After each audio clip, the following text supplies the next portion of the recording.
নমস্কার, শুভ সন্ধ্যা। কেমন আছো তোমরা সবাই? আশা করছি অনেক ভালো আছো, আমরাও ভালো আছি। তো চলে এসেছি, গ্রামের বাড়িতে এসেছি। শ্বশুরমশাই গেছিলো নিতে। তো দাঁতের একটু সমস্যা হয়েছে, এখানে একটা ভালো ডাক্তার আছে, তো সেই ডাক্তার দেখাতে এসেছি। আর বাড়ি ফিরে দেখছি মাম্মা কান্না করছে। মাম্মাকে ঘুম পাড়িয়ে রেখে তারপরে গেছিলাম। আর হচ্ছে এখন মা হচ্ছে পিঠে বানাচ্ছে, তেলের পিঠে।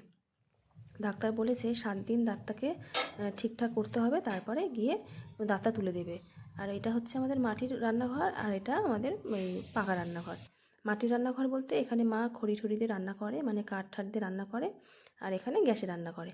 আর ওখানেও একটা গ্যাস রাখা আছে, এই রান্নাঘরেও একটা গ্যাস রাখা আছে। তো পিঠে করে মা একটা আমাকে খেতে দিয়েছে, যে মিষ্টি টিষ্টি হয়েছে নাকি। তো পিঠেটা সত্যি ভালো হয়েছে, ভালো লেগেছে খেতে। তো এখানে বসে বসে গরম গরম পিঠে খাচ্ছি। পিঠে যদিও বাসি খেতে বেশি মজা, তবু গরম গরমও ভালো লাগে ঠান্ডার মধ্যে। আর এর মধ্যে চলে এসেছে তোমাদের নিধি সোনা। এবার নিধি এসে বলছে, ঠাম্মি আমাকে পিঠে দাও। মামাকে একটা কথা শিখিয়ে দিয়েছিলাম, ঠাম্মির বাড়ি যাব পিঠে পায়েস খাবো।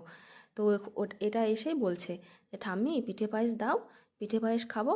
তাই এই দেখো চলে এসেছি, কারণ নিধি না তেল পিঠে খেতে ভীষণ ভালোবাসে। তেল পিঠে, কেক, মিষ্টি এসব খাবার খেতে নিধি খুব ভালোবাসে।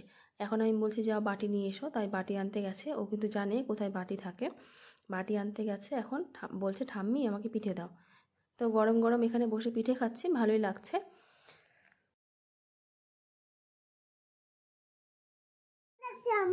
হাম্মা ডাকছে, গরু ডাকছে হাম্বা হাম্বা।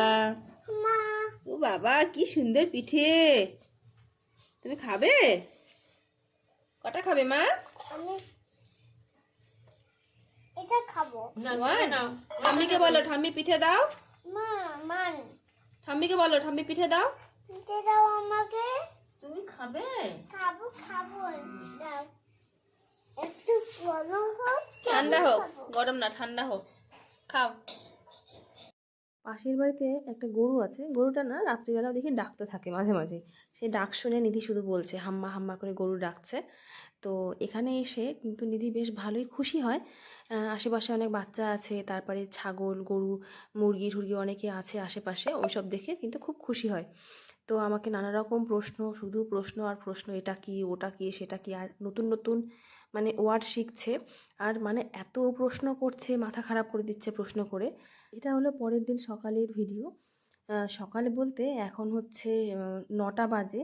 9:45টার সময় ঘুম থেকে উঠেছি। ঘুম থেকে উঠেই চলে এসেছি একটু বাইরে ঘোরাঘুরি করতে। প্রথমে যে গাছটা দেখালাম সেটা হলো এলাচের গাছ।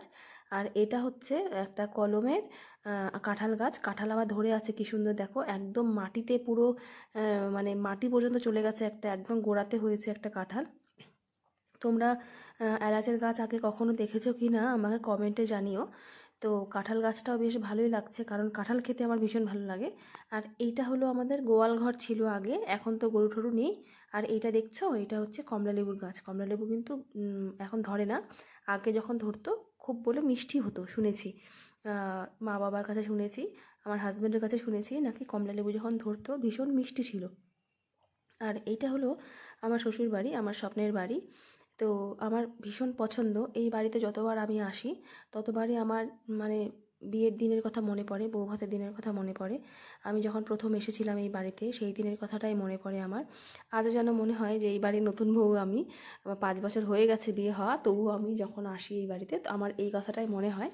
আর দেখেছো কত বড় বড় বেগুন হয়েছে এই বাড়ির সামনেই।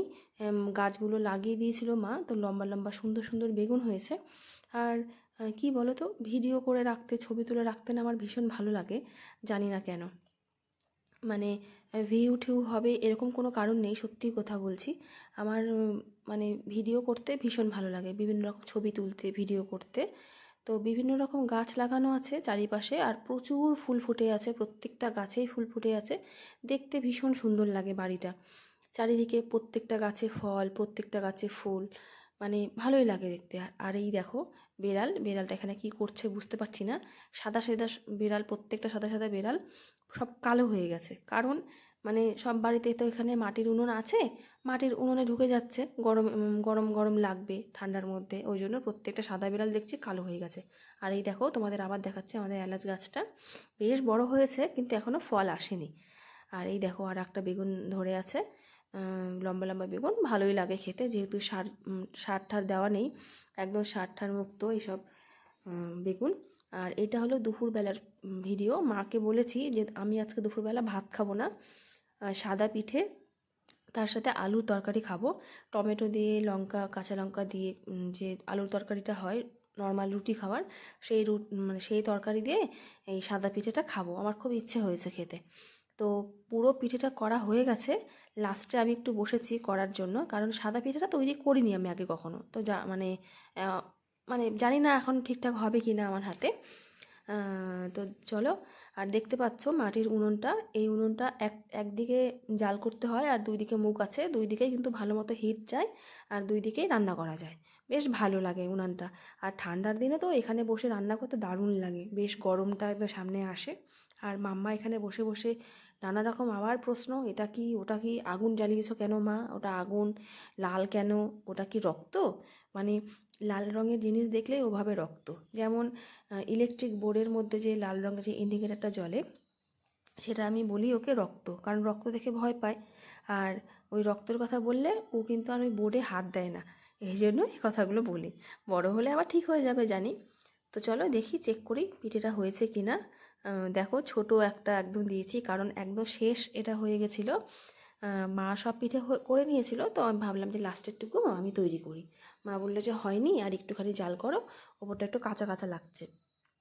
তো যাই হোক, লাস্ট মুহূর্তে তোমাদেরকে দেখাতে পারলাম না, কারণ পিঠের অবস্থাটা খুবই বাজে হয়ে গেছিলো, মানে তুলতেই পারছিলাম না। মা বলল যে এই পিঠেতে অনেক বেশি নাকি জাল করতে হয়, আগুন দিতে হয়, তাহলে নাকি পিঠেটা ফটাফট হয়ে যায়। আর আমার হচ্ছে একটু জালটা কম হয়ে গেছিলো। তো আমরা এখন চলে এসেছি ছাদে, হালকা হালকা রোদ আছে, তো ভাবলাম ছাদে গিয়ে কলা পাতা কেটে কলা পাতায় মানে ছাদে বসে পিঠেটা খাবো, একটু ইচ্ছে হলো। বাড়িতে এসে এইসব ভালো লাগে আমার। তো ছাদ থেকেই কলা পাতা কেটে নেওয়া হয়েছে, আর এখন আমরা বসেছি এই পিঠে খেতে। আজকে আর দুপুরবেলা ভাত টাত খাবো না, এই পিঠে খাওয়া মানে ভাত খাওয়া একই সমান।